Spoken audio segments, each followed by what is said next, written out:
Alô pessoal do Machado TV, hoje eu estou ao lado do professor, psicólogo Márcio Muterani.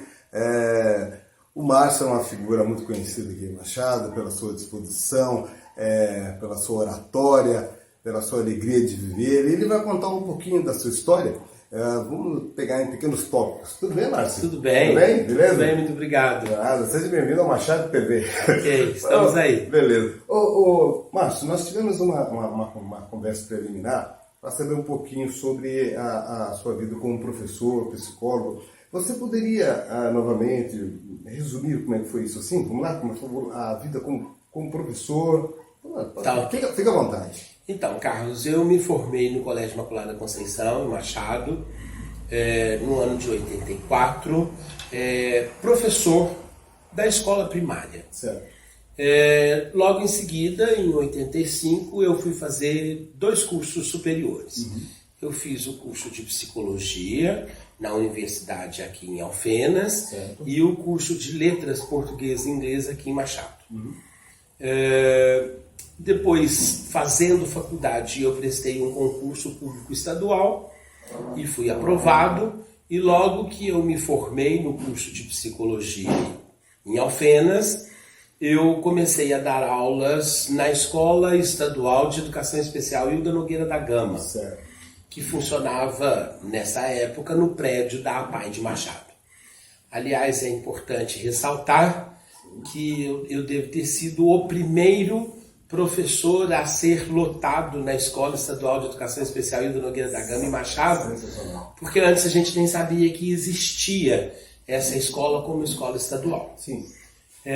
Eu fui professor dela, depois eu fui diretor dessa escola, e depois essa escola foi para o bairro Santa Luísa, e eu então deixei de estar trabalhando na Escola Estadual de Educação Especial Hilda Nogueira da Gama e passei a trabalhar para o Estado na Escola Estadual Rubens Garcia. Correto. Na Escola Rubens Garcia eu fui professor, alfabetizador, depois eu fui vice-diretor na gestão da professora Carmen, depois eu fui professor do uso da biblioteca, nessa mesma escola, onde a gente desenvolveu alguns trabalhos interessantes de leitura. Uhum. E depois eu fui, maio dessa época agora, deste ano, estou aposentado, afastado para a aposentadoria. Nesse intervalo, quando a Hilda Nogueira da Gama funcionava na APAI de Machado, eu tive um contato muito grande com a questão da gestão APAI. Certo. E aí, estando em contato com a gestão APAI, eu fui presidente da APAI de Machado durante muitos anos, fui coordenador geral da Regional Sul de Minas 2 das APAIs, que compõem 11 cidades aqui na região. E nessa oportunidade eu pude também desenvolver o projeto de criação e de realização da escola Professora Maria de Fátima Bottazini Diniz de Educação Especial, que é a atual escola que funciona na APAI de Machado. Certo.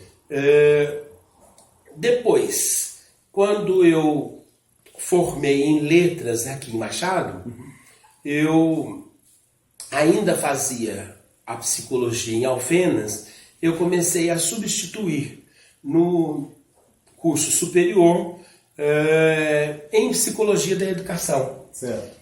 Formando em psicologia, eu fui fazer especialização em psicologia educacional, e foi essa a vertente de estudos que eu acabei fazendo para o resto da minha vida enquanto psicólogo. Certo. Eu sempre mantive a psicologia escolar e educacional como eixo de estudo e trabalho, mas mantive também o meu consultório. Sim. De uma maneira mais tranquila. Quando eu fui fazer a especialização em psicologia da educação, na PUC de Belo Horizonte, eu recebi da universidade que eu tinha formado em psicologia a oportunidade de voltar como professor. Certo. Então eu voltei a ser professor na faculdade onde eu me formei, e lá fiquei durante 25 anos. 25 anos? 25 anos trabalhando como professor, principalmente da área de psicologia da educação, da psicologia escolar. Desses 25 anos, que se findou em 2016, os 14 últimos anos, eu fui coordenador do curso de psicologia da universidade onde eu me formei. Eu penso que é uma das coisas mais gratificantes da nossa vida, é isso. Certo. Você vai, estuda numa instituição, torna-se professor desta instituição, coordena o curso que você se formou, dando algo de muito maravilhoso, que é o retorno da sua ação. Enquanto aluno, e aí a gente precisa destacar, enquanto bom aluno e depois como profissional. Sem dúvida. Nesse intervalo, eu fiz a especialização em psicologia da educação e eu fui fazer mestrado e doutorado na área da educação que desse alguma ligação com os aspectos cognitivos, com os aspectos emocionais, com os aspectos sentimentais de uma pessoa que seja ou o aluno ou o professor que está nessa área. Certo. O meu mestrado eu fiz na área voltada para o comportamento dos alunos e o meu doutorado eu fiz voltando para a área do comportamento dos profissionais da educação. Voltado mais para uma questão de políticas públicas que envolvia o profissional da educação. Aliás, hoje em dia, o Márcio, até para me corrigir, essa psicologia da educação é importantíssima até mesmo para a formação do aluno em si. Sim. Na verdade, Carlos, o que a gente observa é que cada vez mais as questões emocionais, as questões cognitivas que envolvem a aprendizagem de qualquer sujeito, seja o aluno, seja o professor, seja o funcionário que está na escola, ela tem uma primazia de fazer acontecer uma aprendizagem mais precisa, mais importante, mais elaborada ou não. Né? Recentemente nós tivemos, para tocar numa questão política, uma aprovação no Congresso e no Senado Nacional da exigência de um psicólogo em cada escola. No entanto, por esses dias, o nosso presidente vetou essa legislação. Então isso fica bastante complexo, porque a gente vê que há necessidade e que existe uma resposta política, mas que de repente, quando vai para a sanção presidencial, isso fica à mercê de algumas outras intenções. Então eu vejo que é importantíssimo, né? Tão é importante que todas as pessoas que estudam licenciatura para fazer uma faculdade para ser professor, todos eles têm a disciplina de psicologia da educação, de psicologia do desenvolvimento, porque lida com pessoas diretamente com o seu emocional. Então é importantíssimo isso e tem que existir. Infelizmente, nós que somos professores, nós também temos as nossas limitações. E mesmo estudando psicologia educacional, nós não temos todo o aparato comportamental e de verificar que nós temos que lidar também com o nosso emocional em sala de aula e com o emocional das outras pessoas, dos nossos alunos que estão envolvidos ali. É um choque, né? Um choque. Então, a presença de um profissional que pudesse mediar, que pudesse trabalhar essa mediação de conflitos entre professor e aluno, entre professor e professor, entre aluno e aluno, né? Os famosos bullying, os famosos assédios que podem existir nessa situação, seria bastante interessante. Entretanto, eu acho que, eu vejo que a nossa sociedade e as nossas questões políticas não estão tão afetas a essa situação. Uma coisa que você comentou, Márcio, normalmente quando um aluno é problemático, o professor ele se vê obrigado a reportar-se à diretoria. Fala o que está acontecendo e ele acaba transferindo essa responsabilidade para a diretoria. De uma certa forma, não digo todo, mas digamos assim que ele lavou as mãos. Digamos que ele fez o possível, não deu, passou para a diretoria. Essa falta, esse psicólogo, esse profissional da psicologia seria essencial nesse momento. A mediação de conflitos é uma ação do profissional de psicologia em qualquer área, né? Mediar conflitos é algo que nos afeta diretamente enquanto profissional da psicologia. Por quê? Porque é comportamento. Certo. E conflito, ele acaba danificando ou acaba diminuindo o processo cognitivo, porque nós, envolvidos com questões emocionais, envolvidos com questão de raiva, envolvidos com questões de não temperança, acaba brotando em nós outros comportamentos que não seriam os necessários para a promoção de uma aprendizagem. Certo. Porque para promover a aprendizagem, é importantíssimo que nós, seja lá qual o elemento for, estejamos em situação de equilíbrio. Entendi. Se nós estivermos em situação de desequilíbrio, principalmente no desequilíbrio emocional, a porta da aprendizagem começa a ser fechada. Entendi. A porta da aprendizagem começa a ser bloqueada. Então, a gente precisa realmente de exercer uma função de quebrar esse conflito, mediar esse conflito para que ele seja o mais simples possível, o menos danoso possível, para haver a porta da aprendizagem. Entendi, meu bom.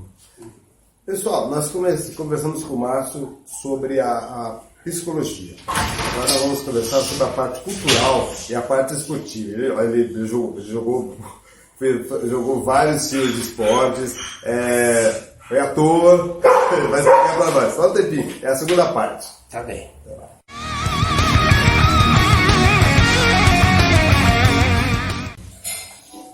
Agora voltamos à segunda parte da nossa entrevista com o psicólogo, o professor Márcio Monteirani. Você vai contar também as suas experiências como orador, como ator de teatro, as suas participações, eventos e também como esportista. Parece que não, mas o Márcio aqui ganhou tem muitas vitórias. Ô Márcio, pode iniciar do jeito que você quiser, falando sobre o oratório, sobre o esporte, fica à vontade, vamos lá. Para falar sobre o esporte e para falar sobre as questões de oratória, cara, eu tenho que me remeter ao Colégio Imaculada, Conceição, que assim, aliás, eu preciso de remeter a minha família para trabalhar com questão do esporte. Acho que as pessoas sabem, eu tenho 3 irmãos, um falecido, mas 3 irmãos que mexem e mexeram com a prática da atividade física. E aí nossa família é uma família que envolveu muito com o esporte machadense, o esporte regional. Então, com 7 anos de idade, eu comecei a praticar natação na saudosa equipe de natação do Sargento Itamar. Hoje Major Itamar, que deve receber o título de cidadão machadense ainda neste ano. Com o Sargento Itamar, eu pratiquei esporte de natação com 7, 8, 9, 10 anos. Depois essa equipe se finda, o Sargento Itamar vai embora, eu começo a praticar voleibol. Certo. Que é até, na época, o voleibol com o técnico que é meu irmão, o Vanderlei, que é falecido. Então, dos 11 anos até os 32 anos de idade, eu pratiquei voleibol intensamente. Bom, praticando intensamente mesmo, porque desde a equipe de mais novos até a equipe adulta, eu sempre defendi as cores do Machado Esporte Clube. Depois no poliesportivo, participei inclusive da inauguração do poliesportivo de Machado. Antes disso a gente treinava sob o sol da Praça de Esportes, da saudosa Praça de Esportes. Também pratiquei o handball com menor mérito nessa questão. Falando de vôlei, eu tive a grata satisfação de, com a equipe de Machado, ter sido campeão de vários campeonatos, de ter sido melhor atleta em vários campeonatos e tudo mais, inclusive do primeiro e segundo Festa Areia de Machado, que eu fui campeão deles, jogando voleibol. Gostava muito e foi muito legal. Inclusive, sendo muito próximo ao esporte, tem muita gente que se confunde e acha que eu sou professor de educação física. Mas não sou. Eu sou psicólogo, mas não sou professor de educação física, mas pratiquei o voleibol durante muito tempo e também tive a grata satisfação de ter sido professor de psicologia em 2 cursos de educação física na região, o de Alfenas e o de Muzambinho. Então muitos dos profissionais de educação física de Machado foram meus alunos na Faculdade de Educação Física de Muzambinho. Mas eu lecionava psicologia da educação, psicologia do desenvolvimento e psologia do esporte nessas instituições. Mas desculpa a pergunta, mas pegando gancho, eu sou maneiro de... Primeiro, aliás, qual a diferença entre a psicologia escolar, que você falou, escolar, e a do esporte? Por exemplo, assim, como é a diferença de cada um? Então, Carlos, a questão é a seguinte: psicologia é uma área de estudo.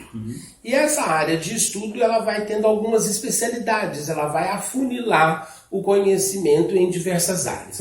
Então aí a gente vai ter a psicologia do esporte, uma área do desenvolvimento, é uma grande área. A psicologia clínica, que é a do consultório, que é uma outra grande área. A psicologia organizacional, que é a psicologia das empresas. E a psicologia social, que são as psicologias que envolvem as atividades sociais de prefeitura. Essas são as grandes áreas. Dessas grandes áreas, tem muitas outras áreas que nos emitem estudar mais sistematicamente o comportamento em alguma área. Então, por exemplo, posso colocar a psicologia hospitalar. Então, é estudar o comportamento das pessoas que estão no hospital. A psicologia clínica, ela vai ter uma série de outras especializações. O psicólogo clínico que atua especificamente com crianças, o psicólogo clínico que atua especificamente com adolescentes, com adultos.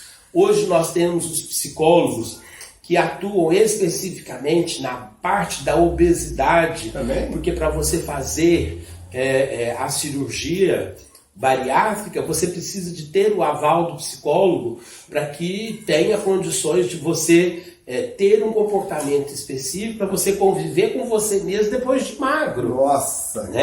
Nós temos a psicologia jurídica, que é importantíssima para a ação, tanto a jurídica da ação jurídica quanto a pericial, que também é uma outra área da psicologia. Então, só para simplificar, a psicologia lida com comportamento.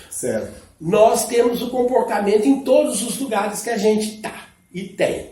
Não é isso? Então cabe uma psicologia em todos os lugares. Então tem a psicologia do esporte, por quê? Porque vai lidar com a pessoa dentro do comportamento esportivo dela. Então a psicologia hospitalar, a psicologia jurídica e assim inúmeras psicologias. São especializações, como a medicina. A medicina forma-se o médico e depois ele vai ser oncologista, cardiologista, oftalmologista, fica mais fácil a gente expressar assim. Então, a psicologia é uma grande área, é uma grande ciência e que ela vai se bifurcando depois em especialidades. Quando você a gente está comentando a esportiva, porque nós temos, por exemplo, esportistas que passaram por uma depressão, algum acidente acabou perdendo um membro e aquele afetou justamente aquele membro que ele usava mais para atuar, doping, acho que tudo isso você falou a psicologia mais. Na verdade, a psicologia escolar, a esportiva, Carlos, ela é o seguinte, nós lidamos constantemente com as questões de sucesso e fracasso. Verdade. E o atleta, ele tem que lidar com essa situação de uma maneira muito forte. Então, por exemplo, para citar o atleta como profissional da educação física, ele vai desenvolver o aspecto físico, o aspecto técnico da modalidade, o aspecto tático da modalidade. Então é um tripé que faz o atleta. Mas esse tripé que faz o atleta, se não tiver o estado emocional equilibrado, ele pode estar na sua melhor fase física, pode estar na sua melhor fase técnica, pode estar na sua melhor fase tática, mas as pernas não vão, porque o emocional trava, o emocional não deixa, né? Então ele pode... Isso acontece muito, por exemplo, com pessoas de alto rendimento que arrebentam no esporte em todas as atividades. Ele ganha campeonatos regionais, ele ganha campeonato mundial, chega numa Olimpíada ele fica em 10º lugar.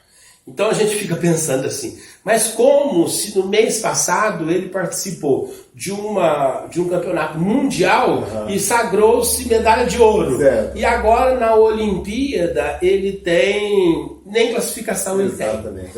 Então é o emocional que atinge diretamente o topo dessas nossas ações. Então o psicólogo, que até não é bem visto por muitos técnicos, que acham, os técnicos da seleção brasileira de futebol, por exemplo, eles não admitem muito o trabalho do psicólogo ali dentro, porque eles acham que eles comandam a equipe. Tá, mas eles não têm uma formação direta, porque não é só o comando da equipe ou o comando harmônico, coeso dessa equipe que está em jogo. São elementos emocionais particulares, individuais, que incidem diretamente na questão do desenvolvimento e da atividade. Então, quantas e quantas vezes nós, né, que não somos esportistas de altas habilidades, por exemplo, um professor ou alguém que vai fazer um concurso tem plenas habilidades, tem plenos conhecimentos, um vestibulando, um aluno que vai fazer o Enem, por exemplo, tem todas as habilidades, conhece todas as ações, estudou muito, chega na hora da prova, tem uma ansiedade, tem um processo de desequilíbrio emocional e erra questões, por exemplo, que seriam simples, que depois que sai da prova, fala assim, nossa, mas eu não acredito que eu errei isso. Então, o que é isso? São elementos emocionais que incidem diretamente no nosso comportamento. Certo. Né? Então, são elementos que, na psicologia do esporte, voltando à questão, devem ser considerados como um pilar importantíssimo. E eu penso que o Brasil ainda não descobriu esse quarto pilar, que é o pilar da psicologia esportiva. Só um parêntese, nós tivemos um alemão vindo ao Brasil trabalhar, que é o Dietmar Samuski. Ele é um psicólogo do esporte que atuou em Belo Horizonte e atuou no futebol do Cruzeiro. Quando ele desenvolveu as atividades esportivas, psicológicas do Cruzeiro, desenvolvendo a psicologia esportiva dentro do Cruzeiro, foi a época que o Cruzeiro teve a tríplice coroa. Ganhou tudo. Tudo, é verdade. Na época do Luxemburgo, se eu não me engano. Sim, ganhou tudo. Tá? Por quê? Porque realmente tinha esse tripé. Ele tinha uma boa equipe com atividade física, ele tinha uma boa equipe com atividade técnica, ele tinha uma boa equipe com atividade tática e tinha o suporte emocional.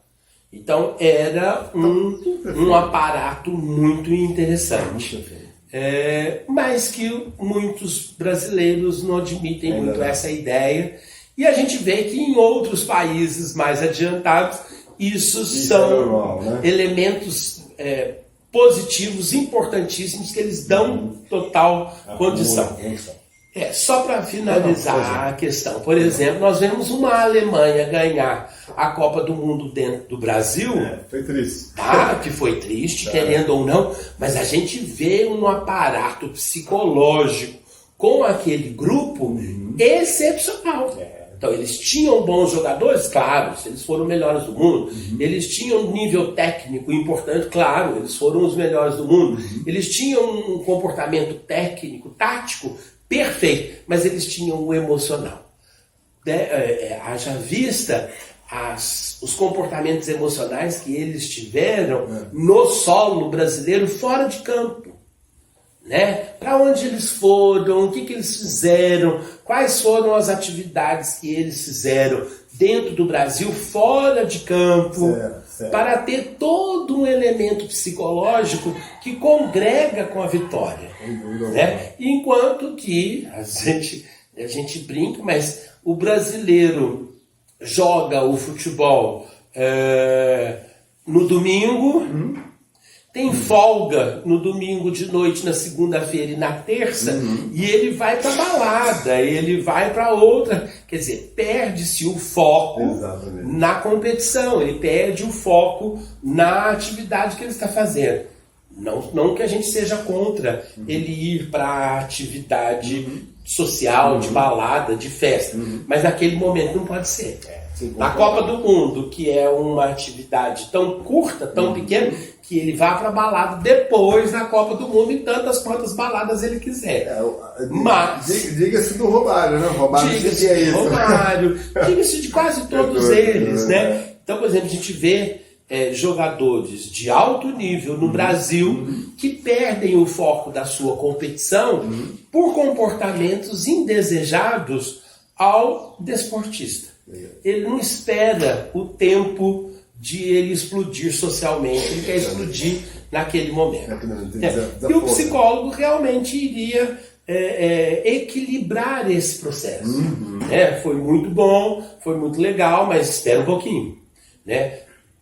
Por exemplo, o Flamengo aí, ganhou de 5-0 do Grêmio, consagrando a equipe brasileira que vai disputar a Libertadores. Essa vitória de 5-0 foi uma vitória expressiva. Se o clube de Regatas Flamengo começar a festejar muito essa vitória de 5-0 e estes atletas e equipe começarem a festejar muito esse 5-0, perde de 6 do River. Essa overdose de alegria pode ser prejudicial. É prejudicial. O que se precisa de ter? Um equilíbrio, uma questão de... Porque o nosso comportamento é assim. Nós temos dois elementos muito fundamentais na vida da gente. O racional e o emocional. O racional e o emocional, eles não podem se misturar, mas eles precisam se manter em equilíbrio. Se a gente for muito racional, o emocional nos bloqueia. Se a gente for muito emocional, o racional vai nos bloquear.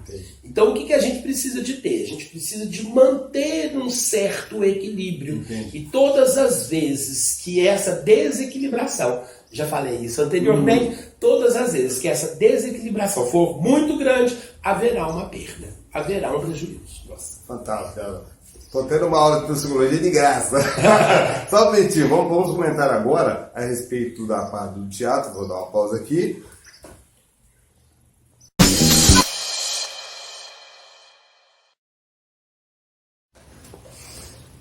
Bom, e agora fechando o último bloco, nós vamos falar também da emoção.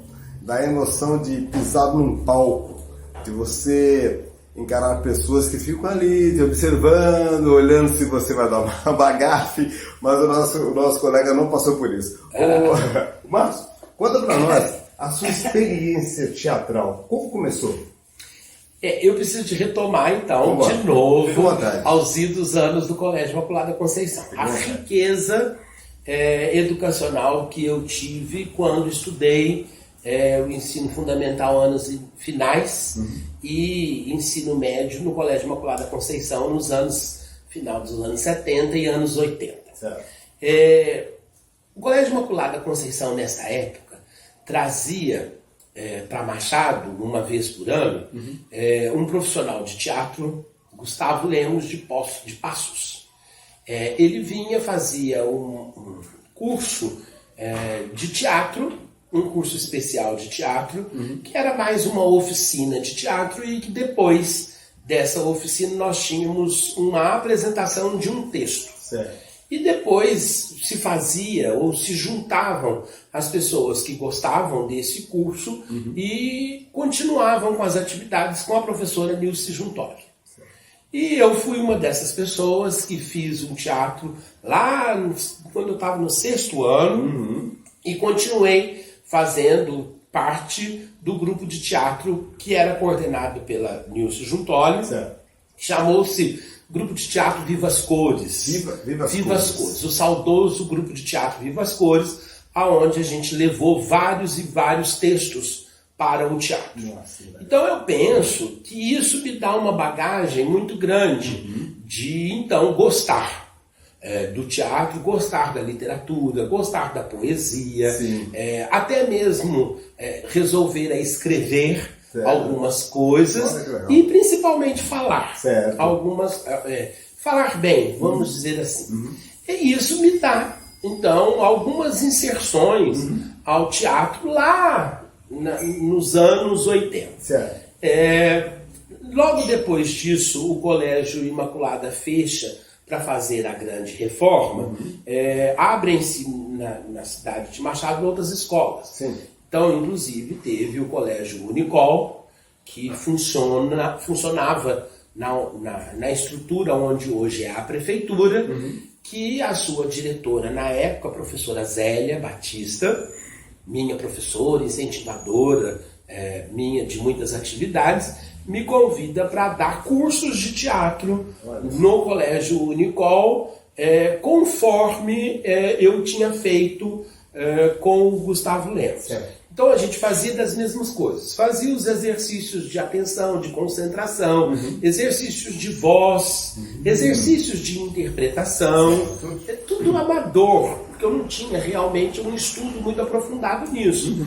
Mas já tinha sido, já estava psicólogo, então certos comportamentos também me dava essa oportunidade. Então eu desenvolvi vários cursos de teatro no Colégio Unicol.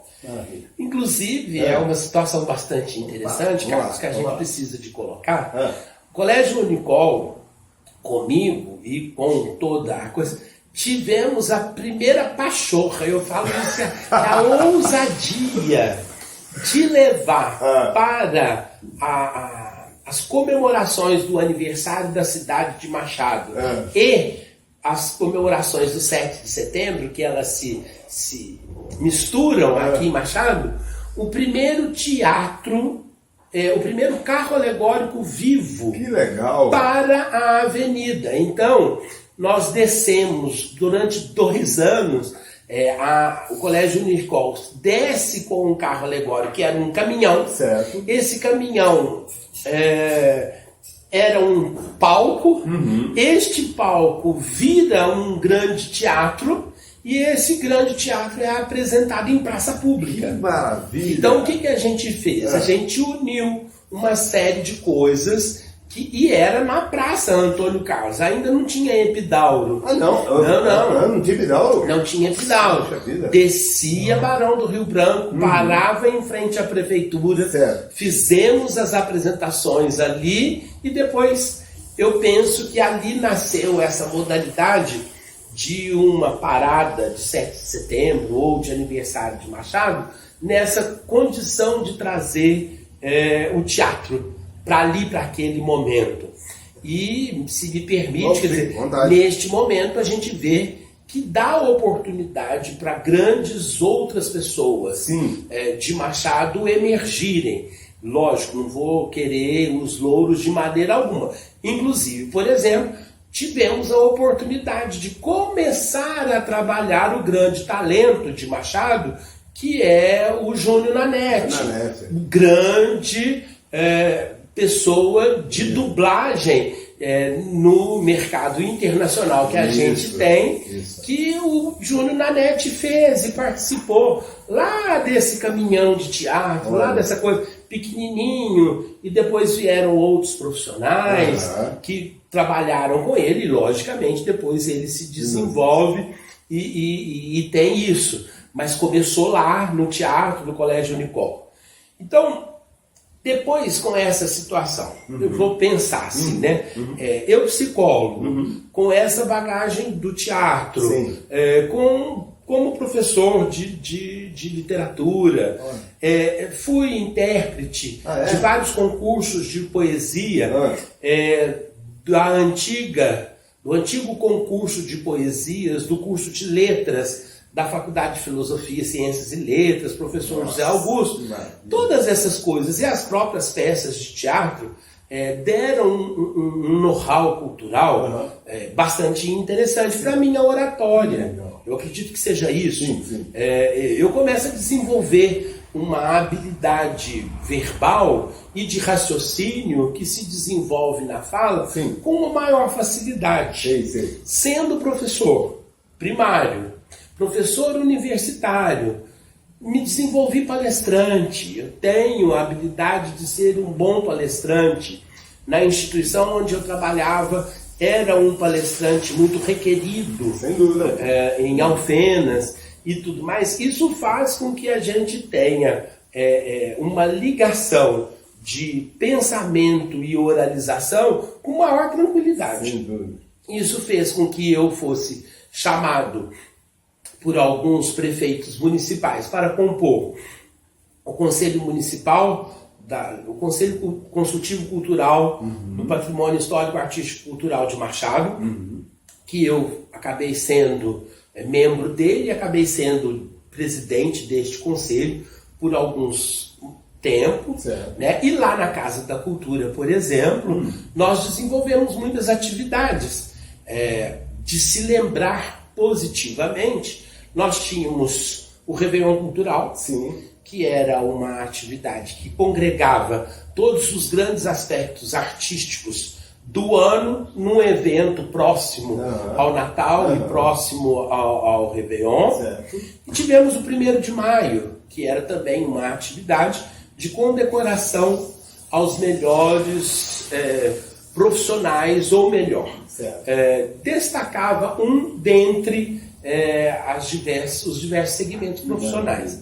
E aí o que acontece? Outras pessoas com outros eventos, dentro ou não da Casa da Cultura, me chamam para fazer a abertura, para fazer o cerimonial. Então, eu participei se não de todos, de quase todos as aberturas de exposição do Ateliê C, da Claudinha Diniz, que me chama. Inclusive, eu acho que um dos que eu não fui foi o Júnior, que fez com o Pitágoras Fernandes, que depois vem e atua na parte do teatro em Machado. Então, assim, acabou que eu fiquei sendo conhecido como um cerimonialista. Interessante. Não sei, mas a gente desenvolve uma fala, um raciocínio que as pessoas acabam gostando, e é legal. E o interessante, Marcos, é lógico, cada um tem a sua voz, tem a sua entonação, mas você tem o seu estilo.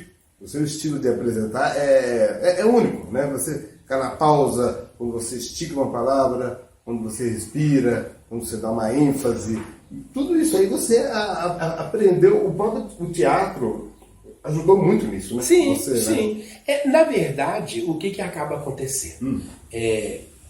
Falar oralmente não é simplesmente decifrar códigos linguísticos, né? Mas essa realmente essa ênfase que você puxa, né, essa maior possibilidade de entonação de voz, ela dá a você algumas questões de interpretação e gosto de se ouvir, né? Porque não é simplesmente uma leitura, né?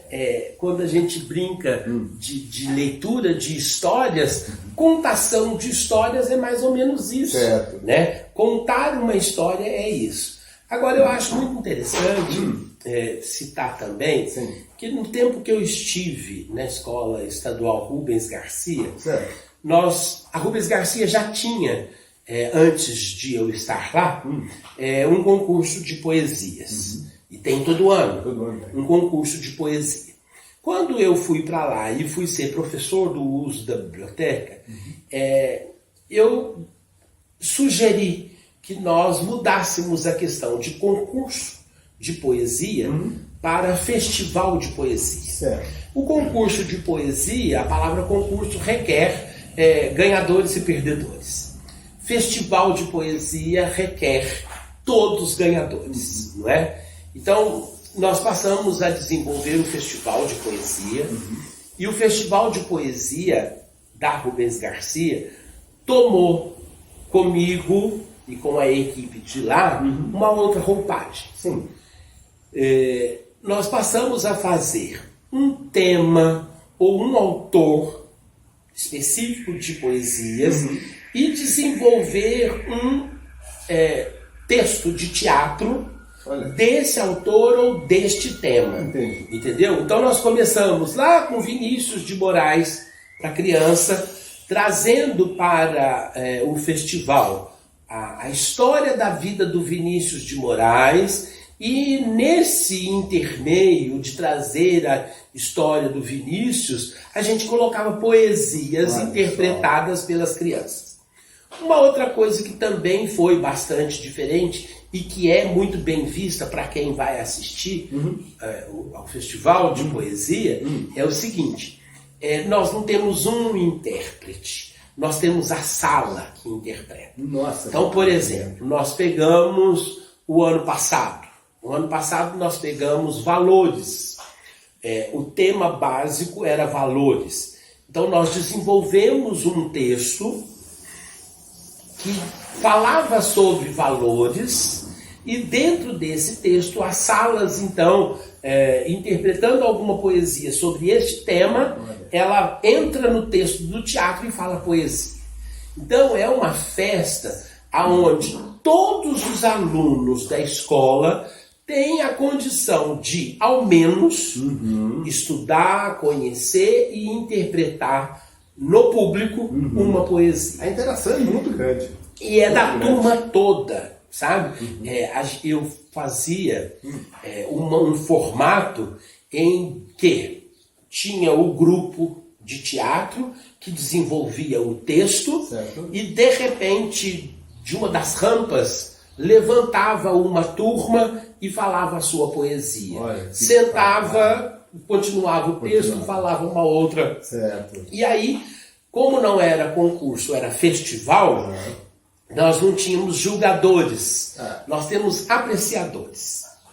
Então a gente convida da comunidade pessoas ligadas às artes, ligadas à Academia Machadense de Letras, ligadas às escolas, para serem apreciadores da nossa atividade cultural. E isso foi muito bom. Ele é desenvolvido, esse ano está sendo desenvolvido sem mim, este ano, mas os outros professores do uso da biblioteca estão desenvolvendo essa atividade e levarão a público recente, agora, por esses dias, o novo. Entendeu? O ano passado, o ano retrasado que foi Valores, desculpa. O ano passado nós pegamos um texto de teatro que fala sobre o tempo e fizemos todas essas poesias voltadas para isso. E o ano passado eu fui pro palco de novo. Eu acabei indo e sendo o narrador da história. Que legal. O contador da história. Eu acho isso muito legal, É. sabe? Eu gosto muito disso. É muito interessante. Sim. E principalmente a possibilidade de fazer lá com os pequenos de 7, 8, 9, 10 e 11 anos quererem entender uma poesia, ler um livro, gostar, ter um brilho nos olhos quando ouve uma história, quando conta uma história, quando se faz numa narrativa. Eu acho que esse foi um dos trabalhos mais lindos que eu fiz, mais ricos que eu pude desenvolver dentro da Escola Rubens Garcia. Eu só queria Pode falar? Manda bala.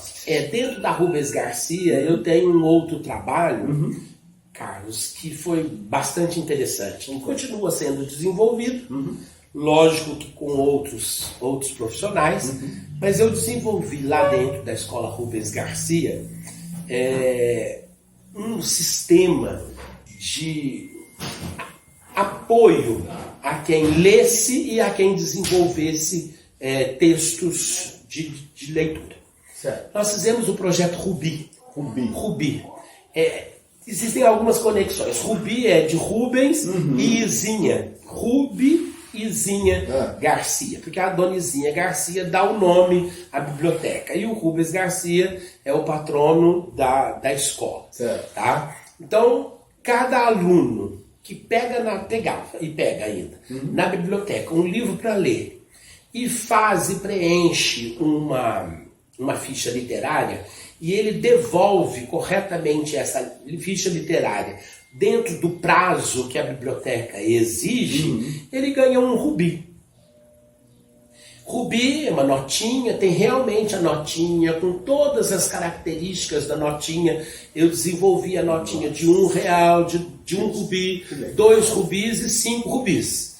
Então, também tem, se o aluno pega, indicado por mim, uma poesia para decorar, e ele vai, decora, interpreta a poesia na minha frente, ele ganha 2 rubis. Que legal. Estes rubis, eles são trocados depois por premiações.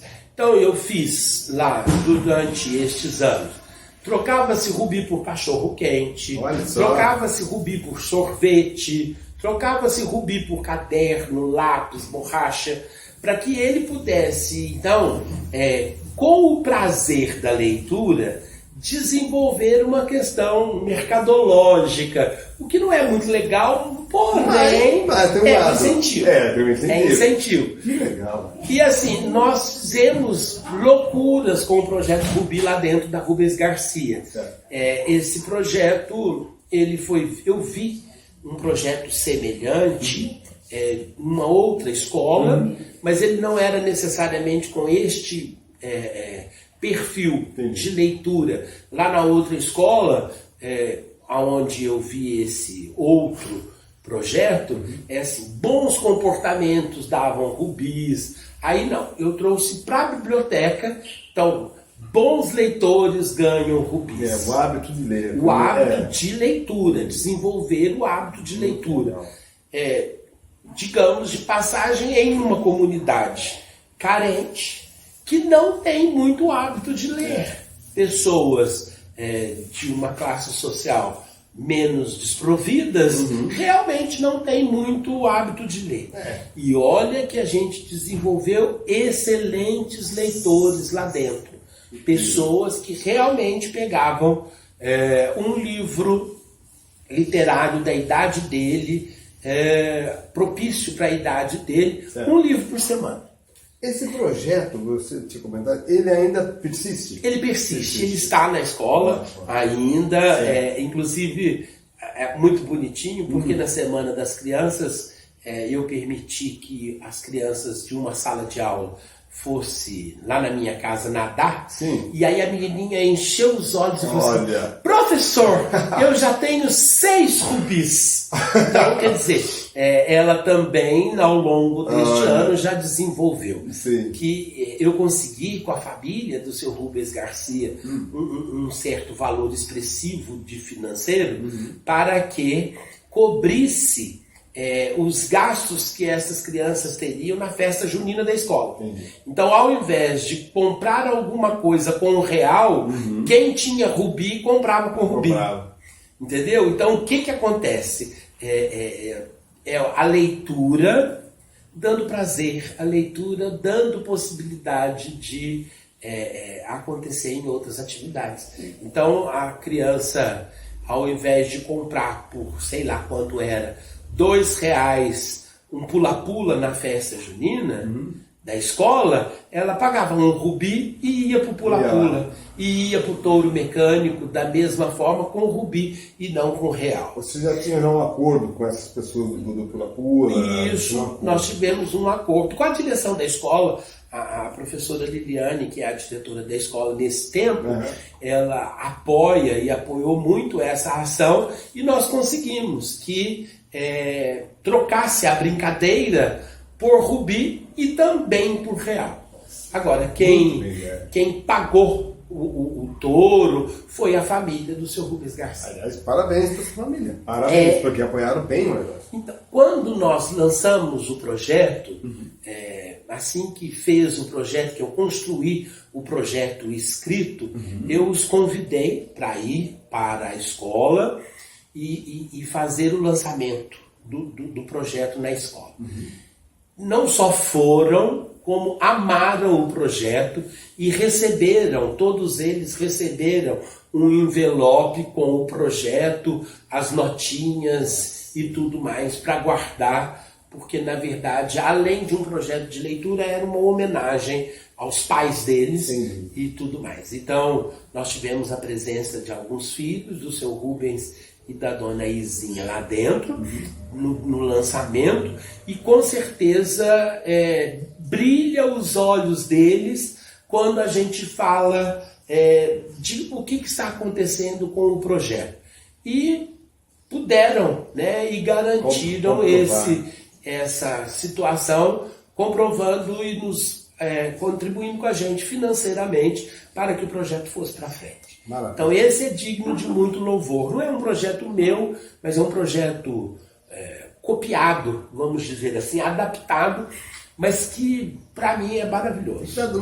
Que Deus está dando Porque as professoras do uso da biblioteca da escola mantêm, haja vista o brilho dos olhos da menininha de terceiro ano. De terceiro ano, dizer, me abraçar, lembrar de mim, me abraçar e dizer: professor, eu já tenho 6 rubis. Eu creio que isso para mim é maravilhoso. Eu creio que esse brilho, esse abraço, resume toda a homenagem que você merece, né? Esse abraço tão singelo, esses olhos brilhantes, e puxa vida, tudo que eu fiz está dando certo. Está dando certo, certo, é bom demais. E Carlos, eu acho bastante interessante, está dando certo, puxando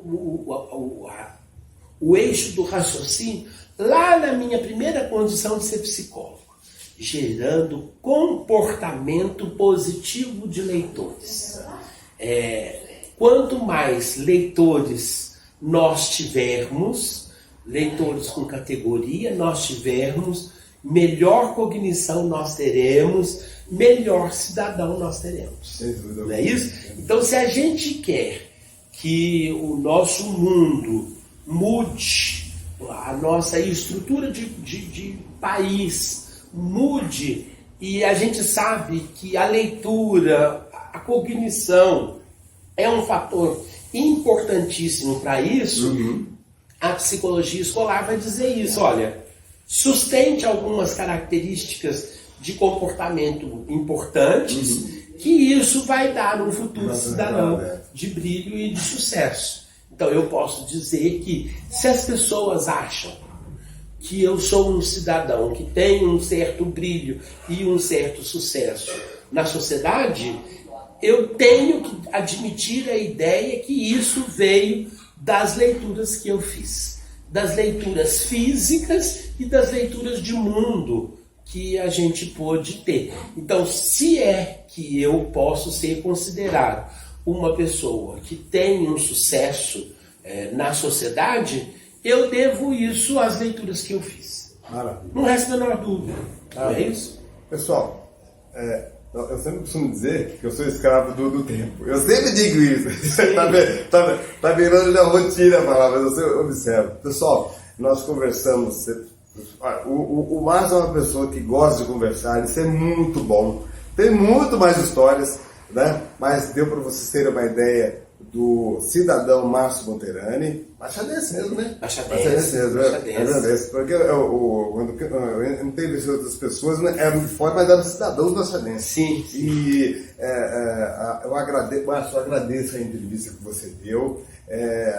Parabenizo pela sua história, que ela continue sempre. Você quer dar o endereço do seu consultório? Você tem consultório, né? Tenho consultório.